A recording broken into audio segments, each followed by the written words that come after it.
You are going to get hacked. Yes, you heard that right. You are going to get hacked unless you do what I say. Here's how you find out you got hacked. You get a letter from the bank. The bank says you are overdrawn. You're bouncing checks all over town. You get a phone call from the bank that issues your charge cards, and they say you have suspicious charges on your account. They're going to cancel your accounts and send you new cards. They should show up within 2 weeks. Or worse, a new patient walks into your office and says, I was a victim of identity theft, and it happened shortly after I became a patient here and started doing business with you. You are responsible for my identity theft. And then she goes home, she goes on Yelp, and she rips you apart. It's going to happen unless you do what I say. My name is Mark Anthony Germanos, and I'm a certified ethical hacker. Certified ethical hacker, what does that mean? It means I go in and I look at networks and I find the weaknesses or the vulnerabilities.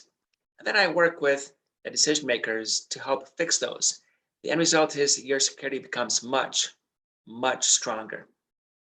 Bringing in an ethical hacker is like bringing in the fire department to tell you where a fire would start if a fire broke out in your office. We're the good guys. You should bring us in at least once a year.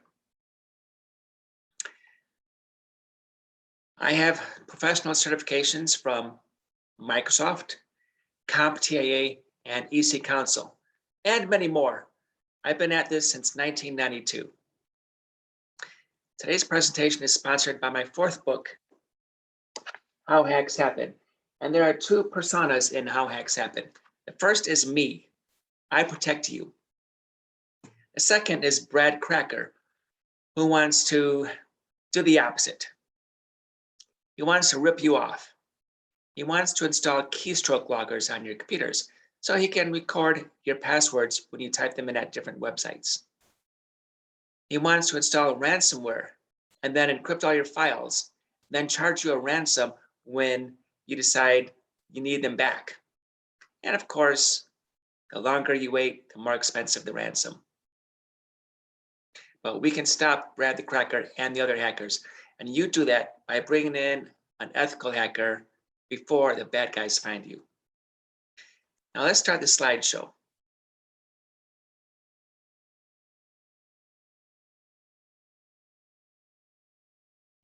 Yes, computer guy with certifications. I've been at this since 1992.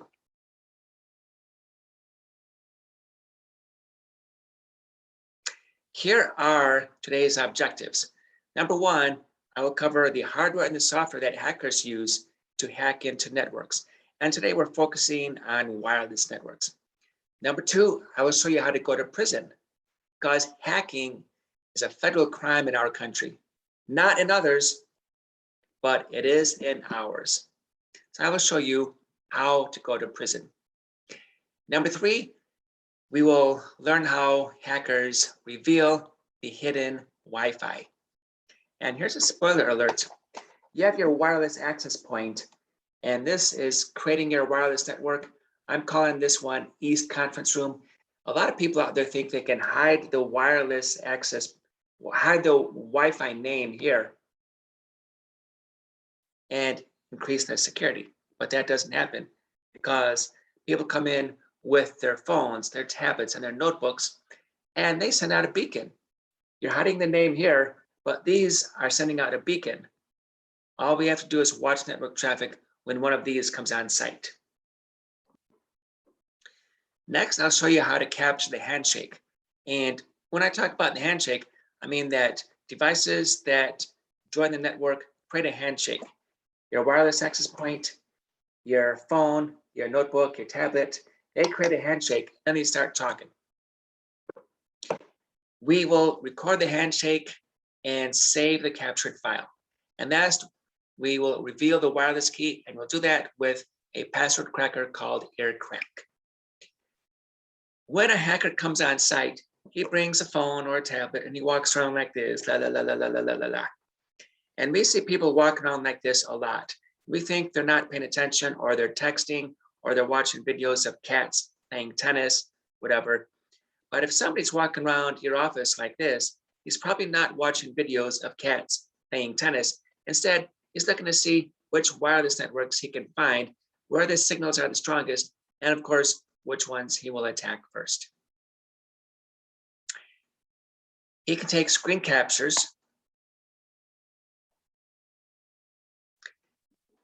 to determine where signals are strongest and which networks are visible. The screen capture on the left has East Conference Room, and the screen capture on the right does not. That's because I turned off the broadcast of East Conference Room here before taking the screen capture on the right. This is a quick and dirty site survey, and sometimes the quick and dirty solutions work. In addition to an old cell phone, the hacker has other hardware and software. He can come on site with one of these. The software is Kali Linux and the hardware is Raspberry Pi. This is only 7-inch wide. And if you think this is the computer, no, it's actually this. So here is the computer that the hacker would use to hack into your Wi-Fi. It has 4 USBs, an Ethernet, an HDMI, and a built-in Wi-Fi. The software is Kali Linux, which is free, and the hardware is Raspberry Pi. This does not have a power supply. So Mr. Hacker has to get his own power supply. When I was first learning this, I grabbed one of these. It's a 1-amp battery that a lot of us carry around because we don't want to panic when our cell phone batteries drop to 5% before 12 noon. So we carry one of these. If your cell phone battery runs dry, plug it into one of these. This keeps your phone alive for the remainder of the day. Cell phone battery supports a load of 1 amp.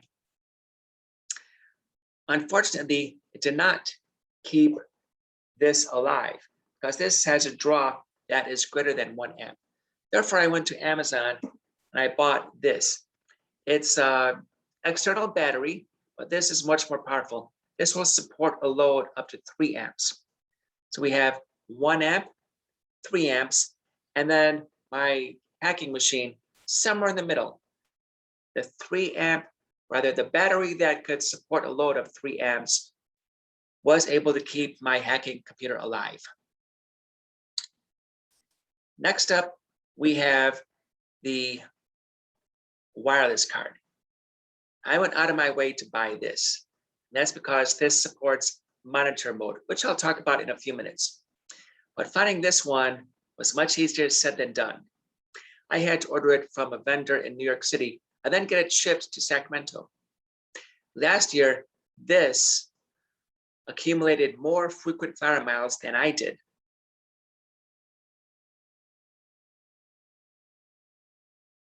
Okay, that was today's joke. Maybe you weren't expecting a joke. Maybe I scared you with, you're gonna get hacked, it's just a matter of time. But let's try this again. This time you'll know that a joke is on the way. Last year, during the first year of this stupid COVID era, this racked up more frequent flyer miles than I did.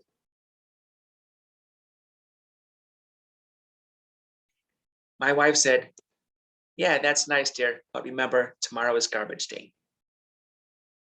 I went out of my way to get that wireless card, which plugs into a USB port, by the way, because it supports monitor mode.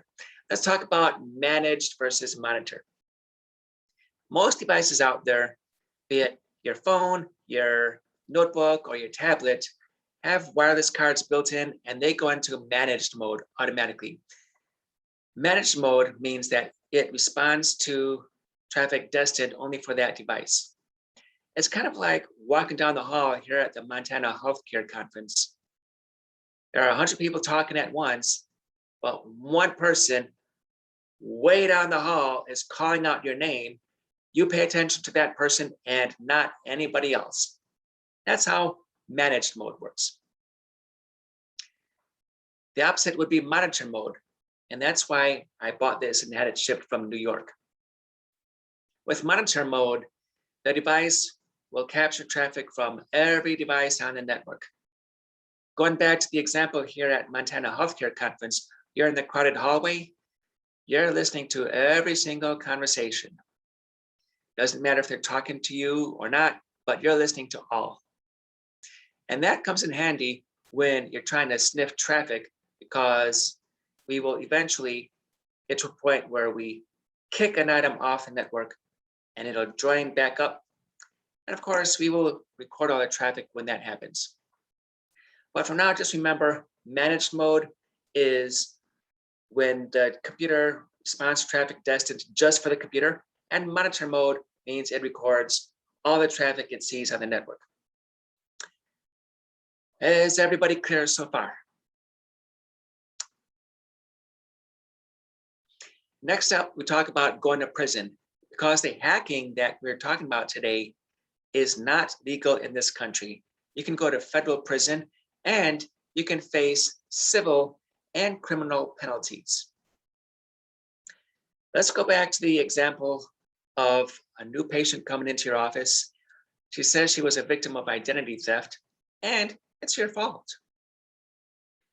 Well, you could go hire someone to hack your wireless network and then tell you how strong or weak your security is.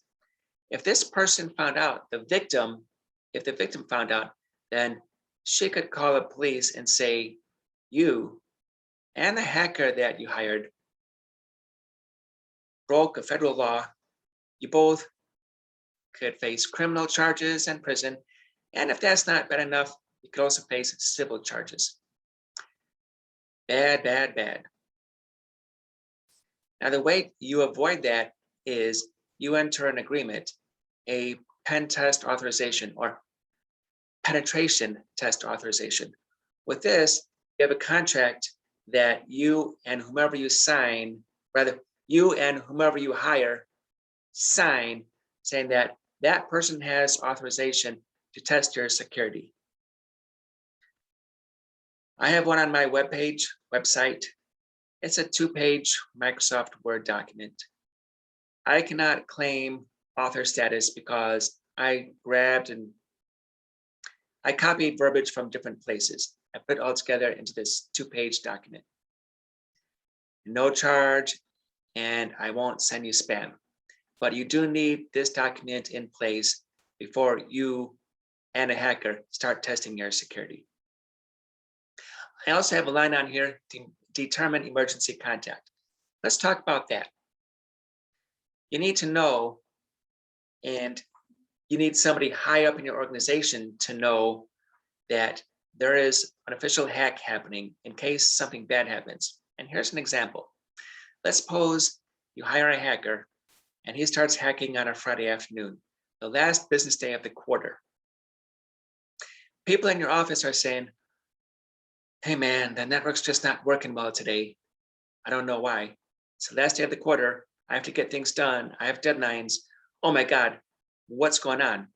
Then that person goes to the CIO or the CEO and says, the network's not working. I have deadlines.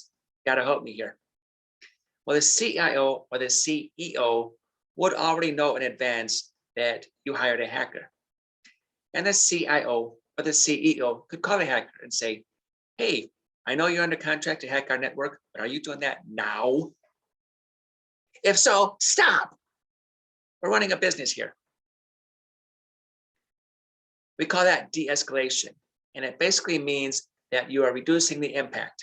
Hacking on the last business day of the quarter is a bad idea because it slows down the network. But I've seen a lot. Instead, the hacker could try hacking again on Monday morning or over the weekend or during the graveyard shift. Everybody clear so far?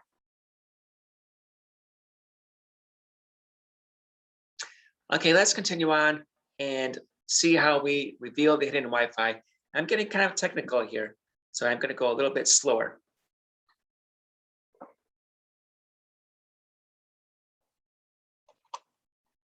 This device has a built-in wireless card.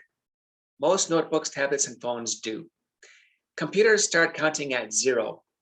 Therefore, this wireless card is called or named WLAN 0. It's in managed mode, meaning it will respond to traffic destined only for that device. Some of my slides have the command at the bottom, and for the Linux people, you'll recognize a lot of these because they're pretty common. Also for the Linux people, number 1, capitalization counts because Linux is case sensitive. And number 2, you have to do this while logged in as root. Sudo does not work, go in as root. We add a USB card. We add this one. And this just plugged into one of the USB ports. This is the second card, but it shows up with name WLAN1. Remember, computers start counting at 0. This, by default, goes into managed mode. Now for the Linux people, to continue this process, you have to kill these processes. We push this into monitor mode. And when we do, we get an additional network card definition, and the name is WLAN1 mod. And as we see here, it runs in monitor mode. We have 2 physical wireless cards. One is built into here. The other is this, which I plugged into a USB port. When we run this command, arrow-dump ng, we see all the wireless networks available. And when I did this, I found 23 wireless networks here in my backyard in suburban Sacramento. There's a lot on this screen. Let's talk about the BSSID, the channel, and the ESSID. The BSSID is the MAC address of the wireless access point. Every network device has a MAC or media access control address. 12 digits, it serves like a serial number. In the middle, we have the channel. And let's talk about channels. Wireless access points work like radio stations, and they all broadcast on different channels. Usually they broadcast on different channels, but sometimes, especially in places where the density is highest, like in apartment buildings or assisted living homes, you get multiple wireless networks on the same channel. One of my clients recently moved into a assisted living home, and he said his wireless stopped working. Well, I went there and found his wireless was working, but he also had 48 other wireless networks that he was able to pick up in his room all at the same time. What was happening is they were stepping on each other over and over. Wi-Fi became unreliable for him because there were too many wireless networks. I ended up pulling a Cat6 cable around the perimeter of his room so his computer could communicate with his Comcast router that was 20 feet away. So we covered BSSID, which is the MAC address here. Then we covered the channel because these all function like radio stations. And last on the right, we have ESSID, which is what you see when you bring a notebook, tablet, or phone into an office, and then you pull up a list of all the wireless networks available. Now in this example, the wireless network is Treehouse. It's the one I use to run my business on. I will not be hacking this wireless network. I will be hacking these. In fact, looking at the BSSID, you see that they're both pretty close. And that's because this one wireless access point creates 2 wireless networks. One is a guest Wi-Fi that has no security at all. And the other is East Conference Room. However, I'm hiding the wireless network name. That's why it shows up as 20 characters. But this screen doesn't show us the name. I'm hiding it. Also, the channel is the same, channel 7. which we can expect because both of these wireless networks are created by the same wireless access point. The length is 20. That's because this command, this dump ng, was able to pull up our wireless network, but it couldn't reveal the name. We do another command, it's dump ng, and then we stretch it out with BSSID and the MAC address of our wireless access point. After about 90 seconds, dump ng revealed the name of the wireless network, which is East Conference Room. This is 20 characters when you include the hyphens. Everybody clear so far? Okay, let's continue on. We're going to capture the handshake. So what happens is you have your wireless device and you have phones, notebooks, tablets, whatever the case may be. And they create a handshake and then they're able to send information back and forth. But we want to determine the wireless key. See, we already know the name of the Wi-Fi. It's East Conference Room. Now we want the key. And as soon as we get the key, then we can hop on the wireless network and cause some damage. We start by turning on a packet sniffer called Wireshark. And I called it a packet sniffer because it will let us see all the traffic that's happening on your network. And Wireshark works for wireless and wired. It's a free utility and it's fantastic.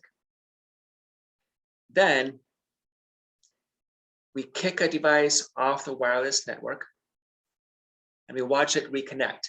And this process of kicking a device off is called a deauth, D-E-A-U-T-H. We kick it off or we deauth it, then it automatically reconnects. And while it's doing all this, we are recording the network traffic. Then after a few seconds, we stop recording because we have a tremendous amount of data here in Wireshark. Then we save that and we run it through a password cracker. The command we use is called AirPlay. And the general idea with AirPlay is it kicks off or it deauths any device we choose. And this AirPlay command is so long that I had to stretch it over 2 lines. But here's what counts.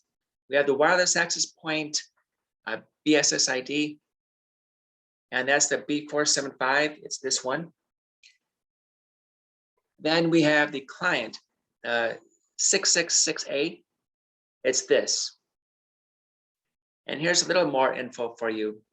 With these MAC addresses that are 12 digits, the first 6 indicate the manufacturer. And in this case, it is Apple. That's the 666 Alpha H2, Apple. One of the allocations that Apple uses. Also, I chose to deauth just one device, the iPhone, but I could have kicked off everybody. The reason I chose one is because we're still trying to stay stealthy. We don't want the entire office to think that the network is failing because they might respond. Instead, I can isolate one item or one device, kick it off, watch it reconnect. That takes 15 seconds tops. And during that 15 seconds, the person who uses the iPhone may or may not notice. They may end up leaving it on a desk, then walking away for half an hour. So even though we are trying to crack into this wireless network, it's important to stay stealthy so people won't suspect somebody's trying to crack in.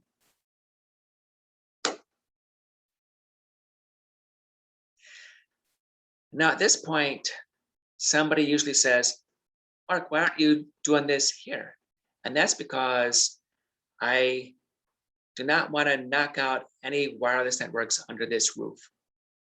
If something were to happen to the Wi-Fi here, people would say, oh, there's a Wi-Fi cracker in room 7. And maybe it's him. So I don't want anybody pointing fingers at me. I like the people who run this event. I'd like them to invite me back next year. Therefore, I'm not gonna crack any wireless networks under this roof. But we do have the handshake, which we're gonna look at in a few minutes. Everybody clear so far? Okay, let's continue on and reveal the wireless key. The information I captured here is saved in a capture file. I called it Mark Thursday 01. I want to run this through a utility called Aircrack. And Aircrack will try to guess the password or the wireless key. When I start Aircrack, and that will be in a movie coming up in just about 30 seconds, it's going to show all the wireless networks. And from this list, I'm choosing number 4, East Conference Room. So here comes the movie. Number 1, we're going to see Aircrack in action. And with Aircrack, we're going to try to crack the password or the wireless key of East Conference Room. I'm going to save us some time and assume that the password or the wireless key starts with the letter T. Then we're going to take a look inside a word list where all the words start with the letter T. Everybody ready for a movie?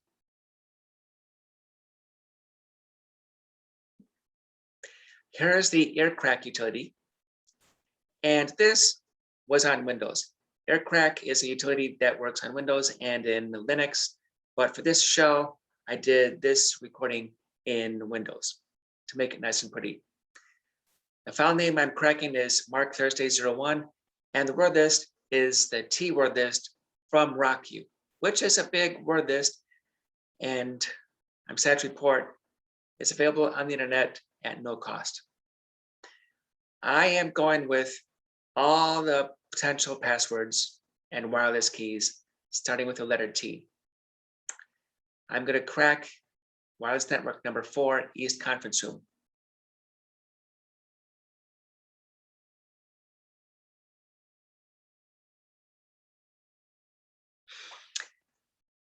This recording goes up to 23%. And then let's see that I pause the recording just to save us time. Then when the recording goes back to 95%, I resume recording. And that's going to save us some time. Otherwise, we'd be looking at this for 6.5 minutes. Also, we're going to switch away from Aircrack and launch Notepad. And Notepad is going to show us all the files that are part of the RockU word list. We're going to look inside the T file to see passwords that start with the letter T. And I hope nobody screams, "Ah, that's my password."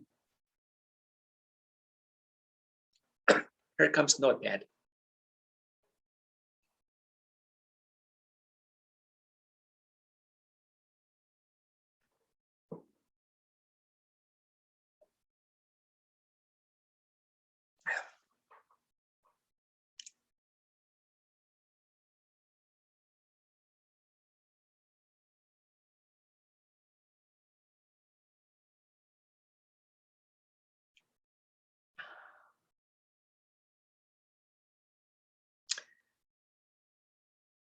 Pretty scary how many passwords are in word lists. And we were just looking at the top of T.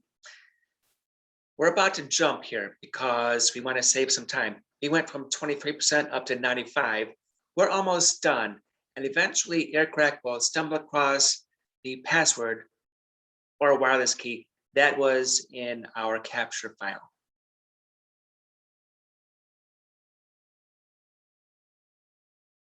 Ta-da! It's a busy screen. Let's make it a little prettier.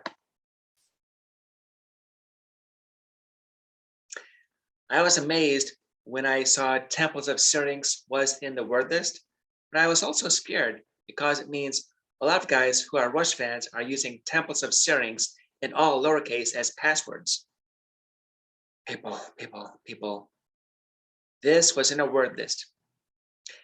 Templates of strings is 15 characters. Let's talk about making passwords stronger. Because Lord knows if this password is in all lowercase and in a word list, it is not secure.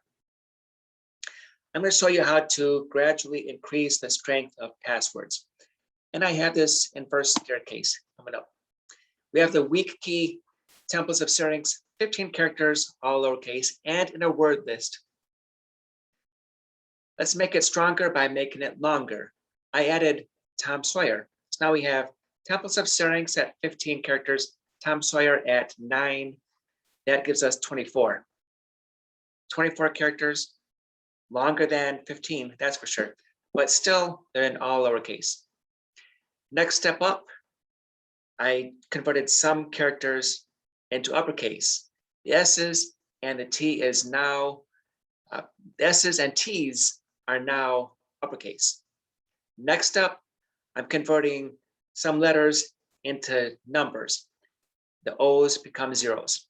And that's to make this uber strong. I convert characters into special characters. And I usually do this with S's.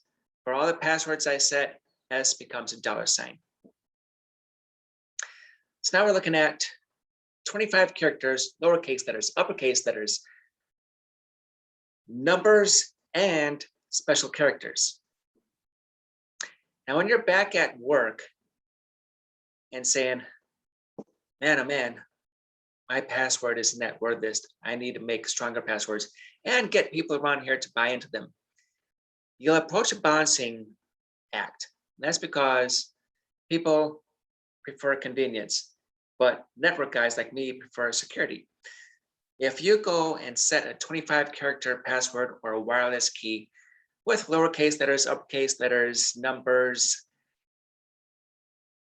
and special characters, you may get some resistance. You may find that people write the password on Post-it notes or on 8.5 by 11 pieces of paper and stick them onto the keyboards, which is not secure. It's an old practice. I've stopped counting how many times I found passwords under keyboards. But this is something you have to deal with. How strong can you make the password while keeping people on board? Because if people are writing the password and sticking it on a piece, sticking it under the keyboard, then you're back at square one. Now I'm going to turn off the slideshow in a second, because there are a few things to discuss. And one is that when people leave, you have to change the password. This would be their password that they use to get onto the network and passwords they use for websites they access. I'm going to turn off the slideshow here after I grab my glasses.